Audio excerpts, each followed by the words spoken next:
Udaipur files है क्या? उदयपुर में कन्हैयालाल दर्जी की हत्या की कहानी है। क्यों रोकी गई आपकी फिल्म रिलीज होने से? निचली अदालत के फैसले से हम सहमत नहीं हैं।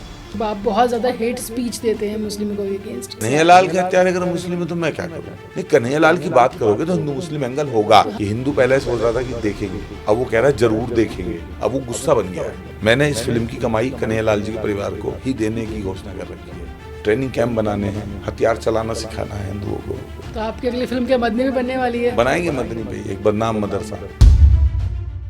आज का पॉडकास्ट स्टार्ट करने से पहले मेरी आपसे एक रिक्वेस्ट है कि अगर अभी तक आपने द श्वेता शो को सब्सक्राइब नहीं किया है तो कर लीजिए, और अगर आप भी चाहते हैं कि आपका कोई पसंदीदा गेस्ट हम अपने स्टूडियो में इनवाइट करें, अपने पॉडकास्ट में लेकर आएं, तो उनका नाम कमेंट बॉक्स में जरूर दें।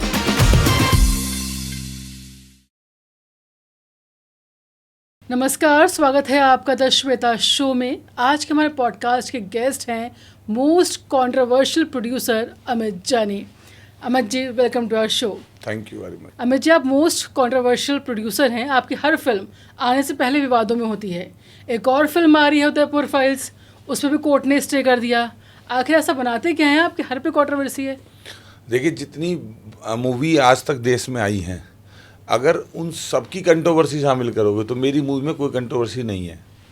लेकिन मेरी मूवी चूँकि ऐसे विषय पर है जिसको कोई देखना नहीं चाहता, सुनना नहीं चाहता, उसको जो सच्चाई है उसको जब एक्सपोज हम लोग करते हैं तो उससे वो आंखें फेरना चाहते हैं। कुछ लोग चाहते हैं कि गला भी काटें और उस गला काटने को कोई पर्दे पे भी ना दिखाए। कंट्रोवर्सी तो सबसे बड़ी थी कन्हैयालाल की हत्या। हम तो सिर्फ जैसे न्यूज़ चैनलों ने दिखाया कि कन्हैयालाल का गला काट दिया, कन्हैयालाल की हत्या हो गई, सारे न्यूज़ चैनल ने 1 महीने तक दिखाया। हमने बस उसको एक सिनेमा के तरीके से बना के 2 घंटे की एक एपिसोड ही समझो, इसको फिल्म है ये। और इसको वो लोग नहीं चाहते रिलीज हो जिन्हें कहीं ना कहीं ये डर लगता है कि कन्हैयालाल के हत्यारों की जब शक्ल देखेगी देश की जनता तो फिर से जो है वो पर्दा जो लगा है, नकाब जो है वो चेहरे पे वो हट जाएगा। फिर से दोबारा से लोगों को याद आएगा कि किन्होंने मारा था। लेकिन अमित जी, कोर्ट ने कहा है कि सांप्रदायिक तनाव फैल सकता है, तो ऐसा क्या है कंटेंट में? ना, कोर्ट ने नहीं कहा, वकील ने कहा है, मदनी ने कहा है, कोर्ट ने नहीं कहा। कोर्ट ने तो ये कहा है कि अगर आपको फिल्म से आपत्ति है और आप इसकी रिलीज़ को रोकना चाहते हैं, CBFC के सर्टिफिकेट को आप रद्द करना चाहते हैं, तो आप जाइए केंद्र सरकार के पास। केंद्र सरकार को ये अधिकार है कि सिनेमेटोग्राफी एक्ट के धारा 6 के तहत वो किसी फिल्म को सर्टिफिकेट देने के बाद भी रोक दे। तो सरकार के पास अपील करने का समय आज सोमवार तक का कपिल सिब्बल के पास था, मदनी के पास था। तो अगर वो कोर्ट में उन्हें ये रिलीफ मिला है बस कोर्ट से कि 7 दिन के अंदर अंदर केंद्र सरकार को डिसाइड करना होगा कि कपिल सिब्बल की याचिका पे, अपील पे उन्होंने क्या निर्णय लिया। तो टेम्परेरी होल्ड है, ये टेम्परेरी स्टे है। कोर्ट ने कहीं अपने उसमें नहीं कहा है कि इससे तनाव फैल सकता है या इससे सांप्रदायिक दंगे हो सकते हैं। ये बात तो वो कह रहे हैं जो दंगा करते हैं। अमित जी, हम चाहेंगे कि एक बार आप हमारे व्यूवर्स को बताएं कि उदयपुर फाइल्स है क्या? उदयपुर फाइल उदयपुर में 2022 में कत्ल किए गए, बेरहमी से मारे गए कन्हैयालाल दर्जी की हत्या की कहानी है। कुछ उसमें फिक्शन भी है, कुछ उसमें सच्चाई भी है। सच्चाई तो सबको पता ही है कि कन्हैयालाल जी की हत्या हुई थी। बाकी सिनेमा का अपना एक फ्रीडम होता है, एक फिल्म मेकर की लिबर्टी होती है जो लोगों को एंटरटेनमेंट के लिए फिक्शन के फिलर्स उसमें करता है। तो ये कोई ऐसी चीज़ नहीं आ रही है कि जिसको देख के कोई रूह कांप जाए, किसी की आत्मा हिल जाए, किसी की अरे ये कैसे आप दिखा रहे हो। मतलब अगर वो ऐसा नहीं हुआ होता और सीधा सीधा एक काल्पनिक कहानी बना के हमने दिखाया होता कि एक दर्जी था, वो मर गया था, उसकी हत्या कर दी थी, कुछ लोगों ने सरतनशुदा कह के नबी के नाम पे, तो डरने वाली बात थी कि भाई आप जो है फिक्शन में ऐसा क्यों बना रहे हैं जो सिर्फ एक मज़हब के ख़िलाफ़ है या कहीं ना कहीं जो है वो कंट्रोवर्सी क्रिएट कर रहा है। ये तो घटना है। क्या कन्हैयालाल जी की हत्या नहीं हुई थी? ये देश का से सवाल है कि क्या कन्हैयालाल जी की हत्या नहीं हुई थी? क्या कश्मीर में जेनोसाइड नहीं हुआ था? क्या गोधरा की ट्रेन नहीं जली थी? क्या 26/11 नहीं हुआ था आतंकी हमला? क्या कसाब जो है वो 5 वक्त का नमाजी नहीं था? ला इलाहा इल्लल्लाह का कलमा पढ़ने वाला नहीं था? क्या अक्का साहब के जो रसूल हैं वो मोहम्मद साहब नहीं थे? क्या अक्का साहब का जो काबा है वो मक्का में नहीं है? क्या अक्का साहब मुसलमान नहीं है? क्या जनाजा जो जाता है जब तो दफीना होता है तो नमाज जनाजा पढ़ी जाती है, तो नमाज जनाजा क्या याकूब मेमन कसाब के लिए नहीं पढ़ी गई? कन्हैया लाल के हत्यारों को अगर फांसी लगी तो क्या इनकी जनाजे की नमाज नहीं होगी? क्या उसमें मौलवी नहीं आएंगे? तो क्या इन्हें जन्नत भेजने की दुआ नहीं करेंगे? क्या आतंकवाद सिर्फ मुस्लिम ही फैलाते हैं? मैं तो कन्हैयालाल केस की बात कर रहा हूँ। आतंकवाद तो कोई भी फैला सकता है, आतंकवादी तो बहुत लोग होते हैं। आतंकवादी तो जो है किसी भी धर्म में पाए जा सकते हैं। मैंने तो कंडम नहीं किया। मैं तो किसी आतंकवादी के लिए ये नहीं कह रहा कि हम शर्मिंदा हैं, तेरे कातिल जिंदा हैं। अगर निर्भया का बलात्कार हुआ और बलात्कारियों में एक अफरोज था, जो जुनाइल था, और बाकी लोग थे, तो एक हिंदू बताओ देश का जिसने कहा हो कि अफरोज को तो फांसी पर लटका दो और बाकी 4 लोग इन्हें छोड़ दो? एक हिंदू पूरी दुनिया में ऐसा बता दो। गलत तो गलत है ना। हाँ, गलत तो गलत है जिसने किया। गलत को हिंदू मुस्लिम में तो नहीं बांट सकते ना आप। नहीं बांट सकते। तो धनंजय चटर्जी को फांसी हुई पोस्को एक्ट में, तो कोई एक चटर्जी ब्राह्मण, कोई बंगाली, कोई एक बता दो जिसने कहा उसको गलत हुआ। लेकिन हाँ, अगर बुरहान वानी का एनकाउंटर होगा तो बुरहान वानी के एनकाउंटर के लिए ज़रूर कहा जाएगा कि वो तो पोस्टर वो है और उसके लिए कश्मीर बंद किया जाएगा। हाँ, अगर अफजल गुरु को फांसी दी जाएगी और कोर्ट ही देगी तो ये जरूर कहा जाएगा अफजल हम शर्मिंदा है तेरे कातिल। यानी कातिल कौन? ये जस्टिस जो सुप्रीम कोर्ट में बैठे हैं यही कातिल हुए। याकूब मेमन के जनाजे पे जरूर रोया जाएगा, आंसू बहाए जाएंगे, तेज तेज फूट फूट के फक के रोएंगे कि याकूब तुम मुसलमान थे इसलिए मार दे। एक हिंदू बताओ जिसने कहा हो गलत आपका। मैंने एक लाइन सुनी थी कि ये टेलर की हत्या नहीं, हत्याओं का ट्रेलर है। बिल्कुल सही बात है। टेलर की हत्या तब होती है जब हत्या करके और हत्यारे निकल जाते। जैसे कमलेश तिवारी की हत्या हुई, वो हत्या का ट्रेलर नहीं था, वो हत्या थी।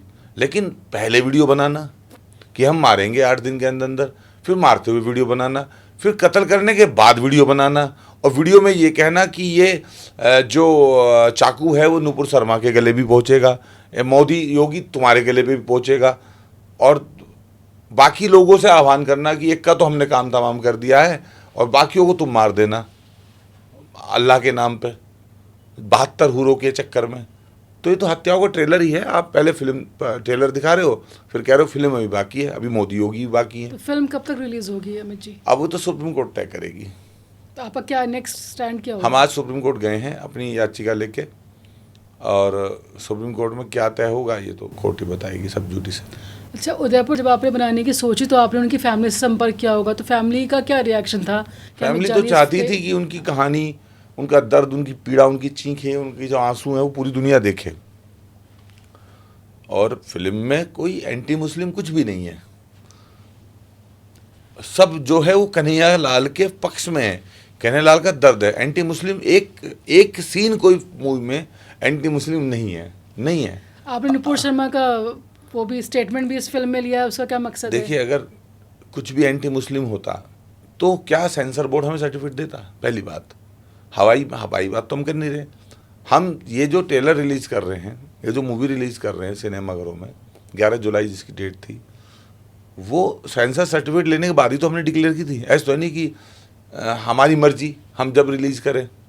सेंसर बोर्ड ने हमें सर्टिफिकेट दिया है। भारत सरकार की संवैधानिक संस्था है। अगर आप कोर्ट पर सवाल नहीं उठा सकते तो आपकी संवैधानिक संस्था पर भी सवाल नहीं उठा सकते। वो भी एक स्वतंत्र संवैधानिक संस्था है। क्यों रोकी गई आपकी फिल्म रिलीज होने से पहले? अगर ऐसा कुछ नहीं था हाँ, तो रोक क्यों लगी? हाँ, यही तो किन आधार पर रोक लगी? यही तो सवाल है कि जब पीके मूवी को रोकने के लिए कुछ लोग कोर्ट में गए तो कोर्ट ने कहा if you don't like don't watch. जब आदिपुरुष के बारे में कोर्ट में लोग गए तो आदिपुरुष पे भी यही हुआ कि सेंसर सर्टिफिकेट अगर मिल गया तो हम नहीं रोक सकते। जब केरला स्टोरी और कश्मीर फाइल के लिए लोग वहाँ गए कोर्ट में तो वो भी नहीं रुकी, जबकि उनका तो कहीं ना कहीं ये निर्णय न्याय सम्मत नहीं है, न्याय नहीं है इसमें डिसीजन में। तो इसीलिए तो हम सुप्रीम कोर्ट गए हैं। अगर हाई कोर्ट नहीं रोकती तो हम क्यों जाते सुप्रीम कोर्ट? सुप्रीम कोर्ट तो इसलिए गए हैं क्योंकि निचली अदालत के फैसले से हम सहमत नहीं हैं। बट अमित जी, आपको बहुत ज़्यादा ये कहा भी जाता है कि आप बहुत ज़्यादा हेट स्पीच देते हैं मुस्लिमों के अगेंस्ट। आखिर क्यों कहा जाता है? आखिर आपकी ऐसी छवि क्यों बनी कि आप मुस्लिमों के खिलाफ ही कोई फिल्म बनाएंगे या उन्हें ही आतंकवादी कहेंगे? नहीं, मुस्लिमों के खिलाफ नहीं, ये क्या तो समस्या है कन्हैयालाल के आपकी? हत्यारों के खिलाफ है। मुस्लिमों के से आपकी क्या समस्या है? कन्हैयालाल के हत्यारे अगर मुस्लिम है तो मैं क्या करूं? अब मैं तो कन्हैयालाल की नहीं है, इससे पहले भी कन्हैयालाल जी के जो हत्यारे हैं, वो जो हत्यारे हैं, जो उनका रूट्स है, जहाँ से वो आते हैं, वो संकट मोचन बनारस से, राम मंदिर अयोध्या से, या फिर अक्षरधाम दिल्ली से तो सहायता लेके जाते नहीं मारने। अगर वो किसी मदरसे से, मौलवी से हथियार या सहायता और पैसे लेके मार रहे हैं, वो जय श्री राम या गायत्री मंत्र पढ़ के तो मारा नहीं उन्होंने, कि वो पढ़ रहे थे नमामि शिवाय शान निर्वाण रूपन और मैंने दिखा दिया वो ला इलाहा इल्लल्लाह। जो उन्होंने पढ़ा, जो उन्होंने किया, जो उनका मकसद था, जो उनकी नारे थे, गुस्ताखे नबी की एक सज़ा, सरतन से जुदा, सरतन से जुदा।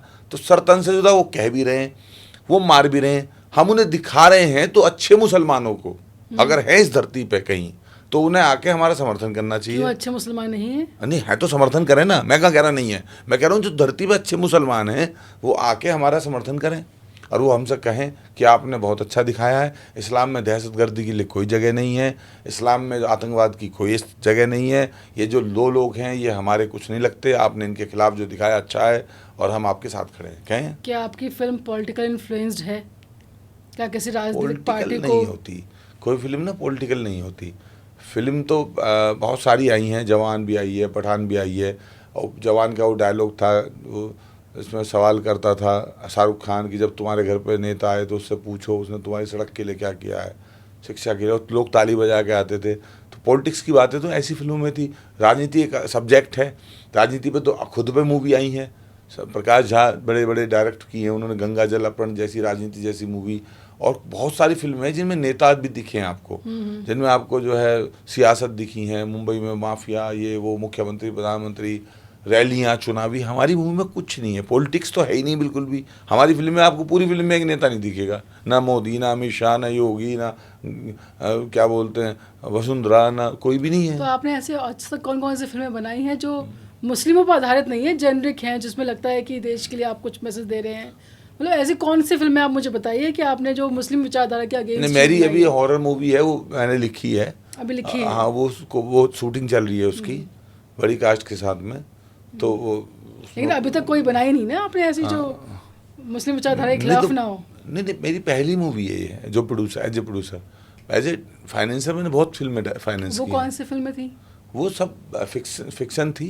मतलब जैसे आपने विवाह देखी है, दबंग देखी है, इस तरह की फिल्में रही वो सारी है, उसमें कोई तो ऐसा आप नहीं सिनेमा के लिए बना रहे हैं कि आप किसी विशेष वैचारिक विचारधारा को प्रमोट कर रहे हैं, कोई खास विचारधारा? सिनेमा तो वही है ना जो दर्पण दिखाए, चेहरे का दाग दिखा दे। सिनेमा का मतलब यही थोड़ी है कि इल्लू का मतलब आई लव यू।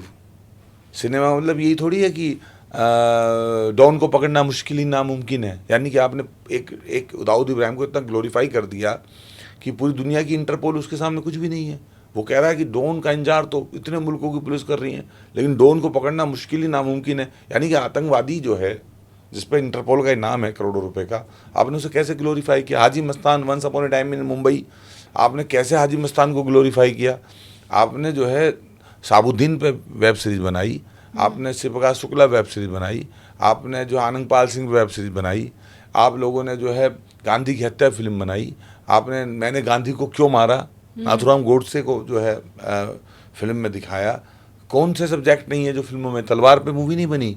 क्या आप मालेगांव ब्लास्ट पे और अजमेर बम शरीफ धमाके पे आप फिल्म बनाएंगे? बना लें सब लोग। नहीं, आप बनाएंगे? नहीं, आप बनाएंगे। देखिए, मैंने जीवन तो बनाएंगे क्या? अमित जानी बनाएंगे? देखिए, इस सवाल मुझसे बहुत सारे लोग पूछते हैं कि अखलाक पे फिल्म कब बनेगी, जुनैद पे फिल्म कब बनेगी, पहलू खान पे कब बनेगी, तबरेज पे कब बनेगी।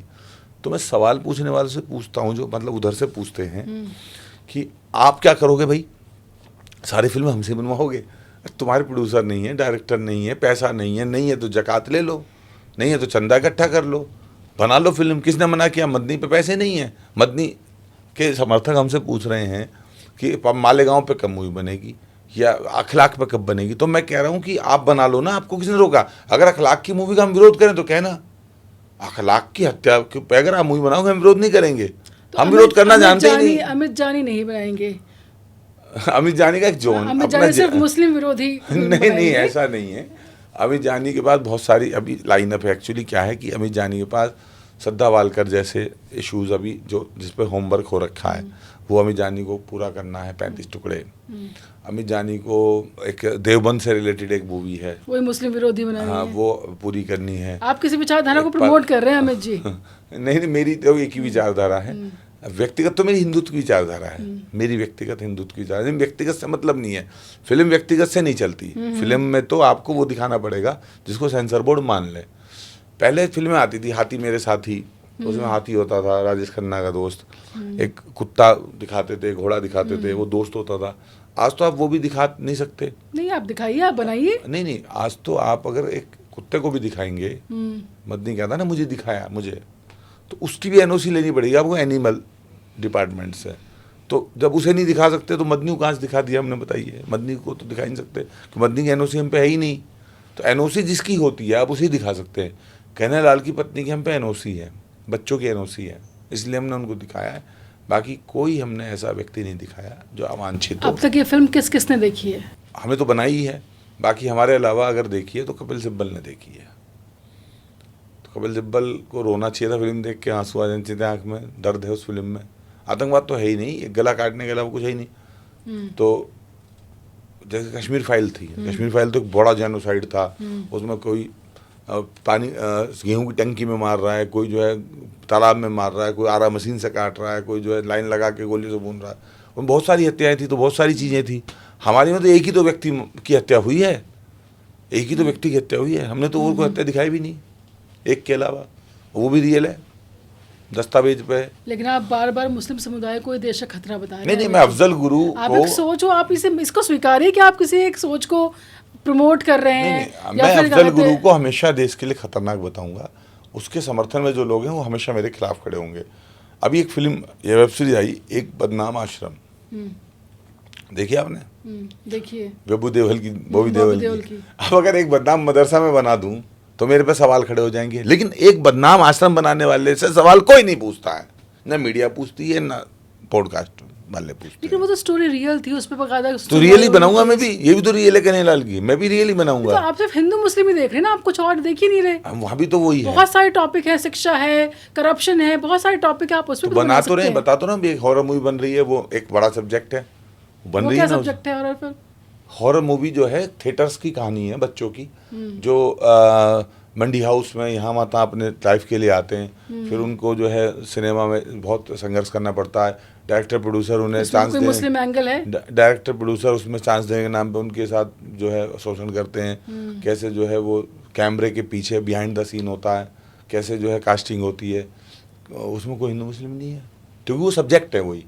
तो जो सब्जेक्ट होगा मैं उससे न्याय करूँगा। कन्हैया लाल को मैं दिखाऊँ और मैं नुपुर शर्मा का बयान ना दिखाऊँ, ऐसा हो सकता है?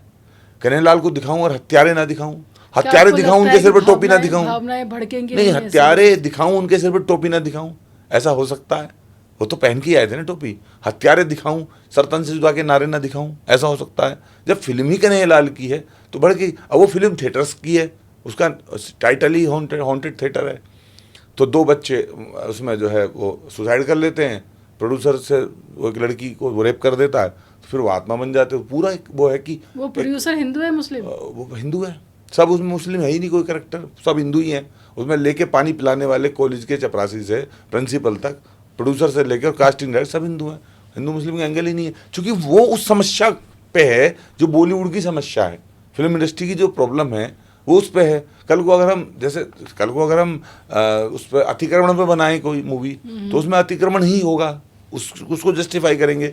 अगर हम कल कोई मूवी जो है गरीबी पे बनाएं, भूखमरी पे बनाएं, या कोई और सब्जेक्ट है, जैसे 12th फेल आई है, ये सब्जेक्ट होगा तो उसमें कहाँ हिंदू मुस्लिम एंगल होगा? नहीं, कन्हैया लाल की बात करोगे तो हिंदू मुस्लिम एंगल होगा। तो अगर आप कश्मीर फाइल की बात करोगे तो हिंदू मुस्लिम होगा, क्योंकि मस्जिदों से ही अजान दे के उनको कहा गया था कि भाग जाओ यहाँ से, वरना मार देंगे सुबह तक। अब मस्जिद दिखाते हिंदू मुस्लिम एंगल हो जाएगा। बात तो सच है, हमारी मूवी एंटी मुस्लिम नहीं है, लेकिन एंटी आतंकवादी तो है। अब आतंकवादी अगर गला काट रहे हैं कन्हैया लाल का, वो हमने दिखा दिया, तो आपको दिक्कत ये है क्योंकि आतंकवादी आपके मजहब के हैं और आपको अच्छा नहीं लगता कि आपको वो लेकिन आतंकवादी तो आतंकवादी है ना, जिसे आप हिंदू मुस्लिम में क्यों बांट? नहीं, मैं थोड़ी देख रहा हूँ आतंकवादी को हिंदू मुस्लिम, वो देख रहे हैं ना जो विरोध कर रहे हैं। मैं कहाँ देख रहा हूँ? जब कमलेश तिवारी की हत्या हुई तो मदनी जो हैं जमीयत उलेमा हिंद है, उन्होंने बयान दिया कि हम कमलेश तिवारी की हत्यारों का सपोर्ट करते हैं और इनकी जमानत, इनके घर का खर्चा, इनकी लीगल एड सुप्रीम कोर्ट तक जो लड़ाई लड़ेंगे मदनी और जमीयत उलेमा हिंद लड़ेगी। तो ये क्या मर्डर के लिए प्रोवोक करना नहीं है, मर्डर का प्रमोशन नहीं है कि तुम मारो हम तुम्हारे साथ हैं, डरने की क्या बात है, मदनी अपने साथ है, ये प्रमोशन ही तो है एक तरह से। तो अभी कन्हैयालाल के फिल्म को रुकवाने के लिए मदनी आए हाई कोर्ट में और पीछे पीछे कन्हैयालाल का हत्यारोपी आ गया जावेद, और ये कह रहे हैं हमारे हत्यारों से कोई संबंध नहीं है। अरे आप भी कपिल सिब्बल ही उसके वकील हैं, कपिल सिब्बल ही मदनी के वकील हैं। एक आदमी आता है outsider, Madani is outsider, Kanhaiyalal incident से कोई मतलब नहीं है। तो हम समझ सकते हैं जो मुस्लिम भावना भड़क रही है उनकी, तो वो भावना वो केल चक्कर में आ गए। लेकिन वो क्यों आ गया, बोला हत्यारा भी ये कहेगा कोर्ट में आके कि सब इससे तनाव पैदा हो जाएगा। आप समझ रहे हो? तो कौन है हत्यारों के साथ में? हम नहीं हिंदू मुस्लिम कर रहे हैं, वो कर रहे हैं। वो हर हत्यारे में उन्हें अपना भाई नज़र आ रहा है, हर आतंकवादी में उन्हें अपना रिश्तेदार नज़र आ रहा है। हम तो कह रहे हैं इनकी मजम्मत करो। आप क्यों नहीं गए जब कन्हैयालाल की हत्या हुई? तो क्यों नहीं गए? लाखों मुसलमानों को जाने चाहिए कन्हैयालाल की फैमिली के पास। क्यों अमित जानी गया? क्यों कपिल मिश्रा गया? क्यों वसुंधरा राजे सिंधिया गई? क्यों योगी बालकनाथ गए? क्या कोई मुस्लिम नहीं गया? एक भी नहीं गया, एक भी नहीं गया। पूछ लेना कन्हैयालाल के बेटे से, पूछना क्या इस पूरी दुनिया में कोई एक ईमान वाला उसके घर पे जाके कहकाया कि भाई हमें दुख है? इवन उसके 15-20 दोस्त थे जो मुसलमान, वो भी नहीं गए। उन्होंने भी कहा फोन, उन्होंने भी नहीं उससे कहा कि यार तू हमारा दोस्त है, हमारे साथ पढ़ता है, कॉलेज का दोस्त है, तेरे पापा का मर्डर हो गया, हम बुरा लगा। वो भी नहीं गए, उन्होंने भी कभी फ़ोन नहीं किया। तो आप उसे साइकोलॉजी का पार्ट पढ़ा देंगे, आप उसे शिक्षा दे देंगे कन्हैयालाल के लड़के को? कन्हैयालाल के लड़के को पूरी दुनिया मिलकर भाईचारा समझा सकती है क्या? कन्हैयालाल की पत्नी को पूरी दुनिया मिलकर भाईचारा समझा सकती है क्या? नहीं समझा सकती, क्योंकि वो उसने अपने बाप के जो है शरीर पर 70 से ज़्यादा जख्म देखे हैं। उसका हाथ अलग था, काट के अलग कर दिया था, वो देखा है। सर पे जो है 23 बार चाकू मारा गया था, वो उसने देखा है। ये सारे सीन जो आप बता रहे हैं सब अपने फिल्म्स में लिए हैं। मतलब मैं जानना चाहती हूँ कि आखिर रोक क्यों लगाई गई? ऐसा क्या क्या सीन थे जिस वजह से? सीन की वजह से रोक नहीं लगी। सीन की वजह से तब रोक लगती जब ऑनरेबल जस्टिस ने फिल्म देखी होती। उन्होंने तो देखी नहीं, हाईकोर्ट ने थोड़ी फिल्म देखी है। फिल्म देख के अगर रोक लगाते तो फिर तो हम चैलेंज भी ना करते शायद उस फैसले को। भाई कपिल सिब्बल ने अमित जी आपकी फिल्म को देख के क्या कहा? वही जो उन्हें कहना था, फीस ली हुई है मदनी जी से, तो वही कहते हैं हॉरेबल है। अगर मैं उन्हें रामायण भी दिखाता तो कहते वायलेंस किया हनुमान जी ने, वहाँ जाके लंका क्यों जलाई? एग्जैक्टली क्या कहा? वही कहा हॉरेबल है, भयानक है, भयावह है, यही बोला। वही उम्मीद थी उनसे। पैसे ले रखे हैं भाई वकील अपने। मेरा जो है वकील जो है कोर्ट में मेरे लिए ही बोलेगा। मदनी का वकील कोर्ट में मदनी के लिए बोलेगा। वो तो वही बोलेगा जो उसकी पिटीशन है, पिटीशन से बाहर क्यों जाएगा? ये कह देगा नहीं नहीं साहब हमसे गलती हो गई, हमने पिटीशन गलत डाली थी, हमारे जो सब्जेक्ट, हमारे जो एलिगेशंस पिटीशन में वो फिल्म में है ही नहीं। वो ये थोड़ी बोलेगा, वो तो वही बोलेगा कि साहब हम अपनी जगह ठीक हैं। लास्ट तक भी वही बोलेगा। निर्भया को बचाने वाले वकील जो थे, बलात्कारियों के जो वकील थे, वो अंत तक यही कह रहे थे कि ये निर्दोष है। कसाब का जो वकील था वो अंत तक यही कह रहा था कि कसाब निर्दोष है। कब तक फैसला आ जाएगा, कब तक ये फिल्म रिलीज होगी? अब ये तो देखो कोर्ट पे है, इसमें मैं कह दूं कब आ जाएगा। कोर्ट कल की सुनवाई करे, परसों सुनवाई करे, 5 दिन बाद की सुनवाई करे, क्या पता। और ट्रेलर जो आपने लॉन्च किया उसका रिस्पांस कैसा मिला ऑडियंस से? बहुत वायरल है, पूरी दुनिया आज उदयपुर फाइल की बात कर रही है। पहले हमारा प्रोजेक्ट था, अब ये देश का प्रोजेक्ट है। अब ये देश की फिल्म है, हमारी नहीं है। अब ये उदयपुर फाइल नहीं है, अब ये भारत फाइल है, हिंदुस्तान फाइल है। पूरी दुनिया इसे देखने चाहती है। 1,500 सिनेमाघर यूके यूएसए में बढ़ गए, जो पहले 100 थे हाई कोर्ट की रोक से पहले, वो 1,500 हो गए। भारत में जो है 4,000 स्क्रीन्स हो गई, जबकि मालिक सन ऑफ सरदार ये 1,500 से ओपनिंग कर रही हैं। तो कहते हैं ना कि किसी को इतना भी मत सताओ कि वो मतलब उसके आंसुओं से जो है पूरी कायनात जो है हिल जाए। तो जिसको ज़्यादा दबाओगे, दमन जो है क्रांति का जनक है, कार्ल मार्क्स ने भी कहा है। तो इतना इन्होंने दबाया, इतना दबाया कि हिंदू पहले सोच रहा था कि देखेंगे, अब वो कह रहा है जरूर देखेंगे। अब वो गुस्सा बन गया है। अब उदयपुर फाइल को देखना, टिकट खरीदना कन्हैयालाल के लिए ट्रिब्यूट बन गया है और विरोधियों के चेहरे पे चपत। आपके अलावा कोई और प्रोड्यूसर थे जो इस टॉपिक पर फिल्म बनाना चाहते थे, तो आपको राइट्स कैसे मिले? बहुत सारे प्रोड्यूसर थे, तो वो चाहते थे हम फिल्म बनाएंगे। उन्होंने टाइटल भी बुक करा लिया था, उदयपुर फाइल, पहले टाइटल उन्हीं के पास था। तो जब हमें उदयपुर फाइल टाइटल नहीं मिला तो हमने a tailor murder story title लिया था। फिर जब राइट्स हमारे पास आ गए और इन्होंने राइट्स नहीं दिए, इनके परिवार वालों ने बाकी लोगों को, तो फिर उन्होंने वो टाइटल रिन्यू नहीं कराया उदयपुर फाइल। हमें जब उदयपुर फाइल की रिक्वायरमेंट हुई तो उदयपुर फाइल हमारा फ्री था, तो हमने उदयपुर फाइल ले लिया। बहुत सारे प्रोड्यूसर गए थे इनके पास, तो इन्होंने कहा कि आप कॉमर्शियल एंगल से हमारे पति की घटनाक्रम को बेचिए मत। तो लोगों ने कहा कि अमित जानी को राइट क्यों दिया आपने, हमें क्यों नहीं दिए। तो इन्होंने कहा कि अमित जानी का जो मकसद है वो 100 करोड़ को जगाना है और आपका मकसद 100 करोड़ कमाना है। मैंने इस फिल्म की कमाई कन्हैयालाल जी के परिवार को ही देने की घोषणा कर रखी है। आपको बता दूं, मेरा इस फिल्म में कोई कॉमर्शियल एंगल नहीं है। बहुत सारी फिल्में बनाऊंगा जिनसे मैं करोड़ों रुपए कमाऊंगा, लेकिन इस फिल्म से मैं कुछ पैसा नहीं कमा रहा हूँ। ये फिल्म का पैसा जो आएगा वो कन्हैयालाल जी के परिवार को जाएगा। अगर 100 करोड़ रुपए में कन्हैयालाल जी के परिवार को दे पाया तो पूरी दुनिया में जो लोग हंस रहे थे कन्हैयालाल जी की हत्या पे, उनको सबक है ये कि वो परिवार जिसको आपने अकेला समझा था उसके साथ पूरा देश खड़ा है। तो 200 रुपये टिकट लेके हमने वो भी देखा है ना, बदले में यूपी बिहार ले ले, चुम्मा मुझको उधार दे दे। 200 रुपये टिकट लेके हमने अपने धर्म की बेइज्जती होती भी देखी ना, किसी बाथरूम में शिव जी को बंधक बना लिया दूसरे गोले के व्यक्ति ने, और साधुओं का अपमान हो रहा है, साधु को झूठा बताया जा रहा है, और पाकिस्तान का एक व्यक्ति है वो धोखा नहीं दे सकता। ऐसा हमने मतलब हमारा नरेशन ही पूरा ये है कि पाकिस्तान का मुसलमान है, धोखा नहीं देगा। या केदारनाथ मूवी आपने देखी, पूरी आपदा की मूवी थी। आपदा में भी आपने लव जिहाद घुसा दिया, वो मुस्लिम घोड़े वाला और वो पुजारी की लड़की इन्फ्लुएंस है, कुछ कुछ रकमा कर रहे हैं वहाँ पे उस पवित्र जगह जहाँ गर्लफ्रेंड बॉयफ्रेंड भी जाते हैं तो वो शिवत्व लेके जाते हैं। वो शिव भाव होता है उनके अंदर, शिव तत्व होता है उनके अंदर।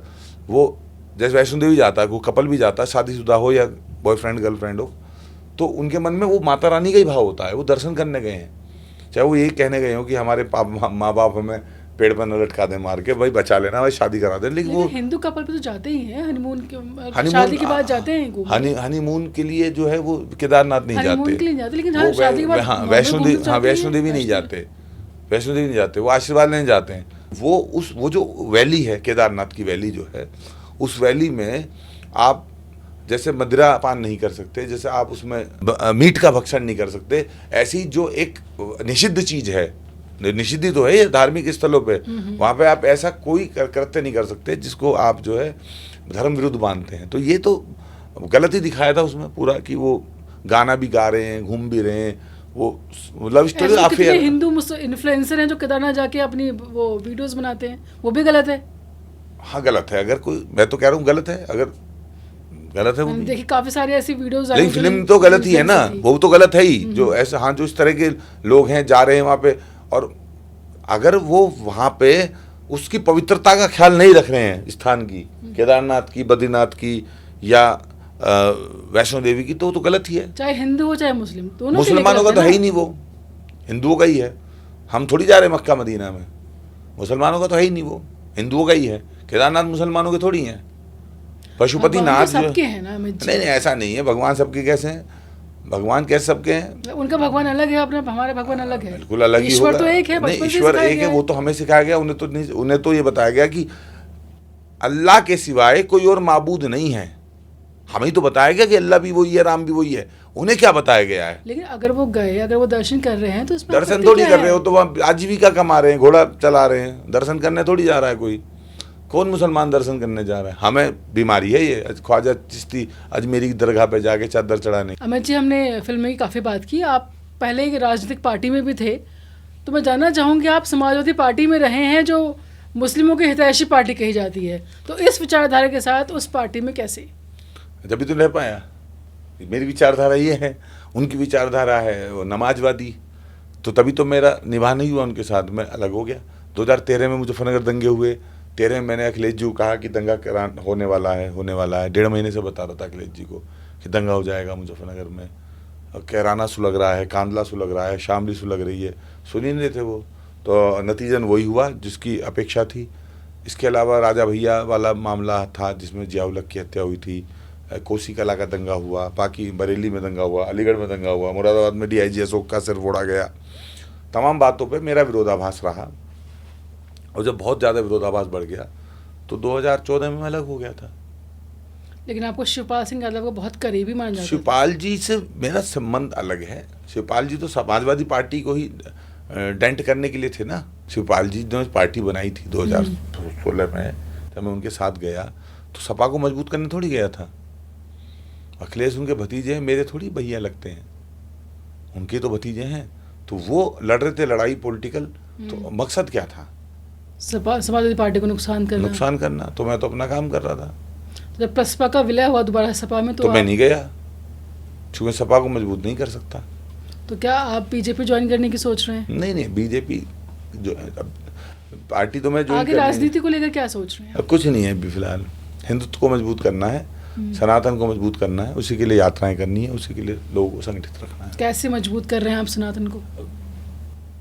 अभियान चला रहे हैं, संगठन बनाया है एक बड़े लेवल पे, कई लाख लोगों ने ज्वाइन कर लिया है संगठन।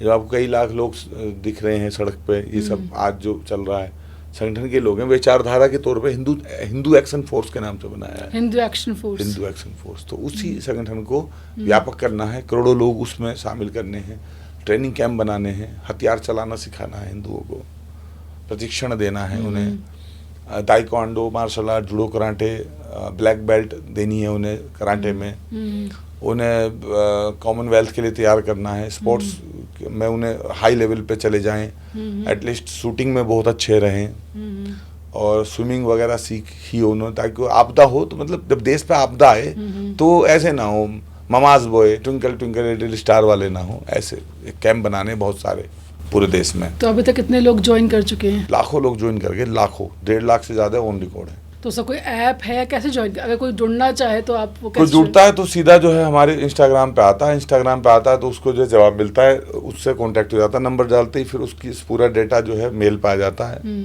उससे जो है बात होती है, फिर उसके यहाँ जाके प्रोग्राम भी किए जाते हैं। अभी हमने भीलवाड़ा में और जोधपुर में, बाड़मेर में, बालोतरा में, मुंबई में बहुत सारे प्रोग्राम किए हैं। अभी हम पूरे देश में करीब 797 जिलों में जिला सम्मेलन करेंगे, और जो कट्टर हिंदू हैं, जो हिंदू राष्ट्र के समर्थक हैं, और जो देश को जो है ऐसी परिस्थितियों में देश में सुरक्षित रहना चाहते हैं और दूसरे लोगों को भी सुरक्षित रखना चाहते हैं, जैसे पहलगांव में घटी, तो ऐसे लोगों के लिए हम लोग बड़ा अभियान चलाएंगे, कई 100 करोड़ रुपया लगा के बड़े बड़े कैंप बनाएंगे, बहुत बड़े बड़े कैंप। आरएसएस के पैरेलल एक और संस्था बनाने की सोच रहे हैं? पैरेलल नहीं हो सकता, कोई नदी समुद्र के पैरेलल नहीं हो सकती।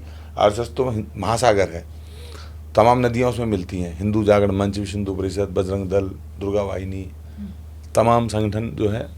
तो कल आपके संगठन का विलय भी उसमें हो सकता है? विलय की जरूरत नहीं है, सब जड़ों की तो सब डालियों का जड़ों संबंध होता ही है। हम सब तो डालियाँ हैं, आरएसएस जड़ है, आरएसएस जो है वो रूट्स है, हम डालियाँ ही रहेंगे हमेशा। लेकिन यह कि हमारा अलग थोड़ा एक्शन वाला मिजाज रहेगा। अमित जी, चलते लास्ट सवाल है, क्या पहलगांव पे भी आप फिल्म बनाएंगे?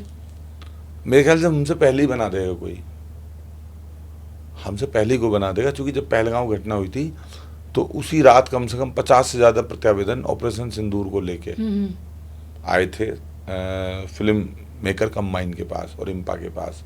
तो कोई ना कोई पहले ही बना देगा, और जब देखो पहलगांव वाली फिल्म बनेगी तभी भी चिल्लाएंगे मदनी जैसे लोग और कहेंगे कि ये झूठ बोल रहे हैं कि कलमा पढ़वा के मारा है, धर्म पूछ के मारा है, प्रोपेगेंडा है, सरकार ऐसी मूवी बना के क्या दिखाना चाहती है, देश में आग लगाना चाहती है। फिर आएंगे वो, तो पक्का इलाज करेंगे, अब की बार मदनी पे ही मूवी बनाएंगे। तो आपकी अगली फिल्म क्या मदनी में बनने वाली है? बनाएंगे मदनी पे ही, एक बदनाम मदरसा। जब एक बदनाम आश्रम हो सकती है तो एक बदनाम मदरसा भी। तो एक बदनाम मदरसा पे आप लोगों को क्या व्यूज़ हैं, कमेंट बॉक्स में ज़रूर बताइए हमें, और क्या इस टॉपिक पे फिल्म बननी चाहिए ये भी ज़रूर बताइएगा। अमित जी, आप हमारे पॉडकास्ट में आए, आपका बहुत बहुत शुक्रिया। धन्यवाद।